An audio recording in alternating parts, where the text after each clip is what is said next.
Querido galego, outro día non fun ao teu encontro, xa que o meu pai prohibiume saír á rúa cando se enterou que ia verte. Polo cal, espero que esta carta chegue á túa casa. Cada vez a situación aquí é peor.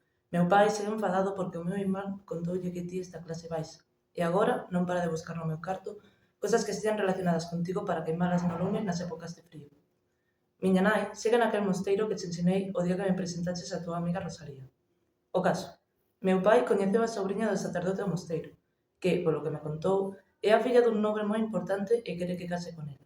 Chámase Castelán, e xa estiven a falar con ela. Díxome que eu era moi fermoso, pero nada comparado cos versos que ti me escribes todas as noites. Escribo esta carta para avisarte de que me tes que deixar a túa resposta debaixo do comedeiro do can. Cuidado porque se o despertas podeche trabar. E tamén lémbrate que eu te seguirei amando só a ti. Vou facer todo o posible para que esa muller me odie e non queira casar comigo. Moitos bicos, o teu amado.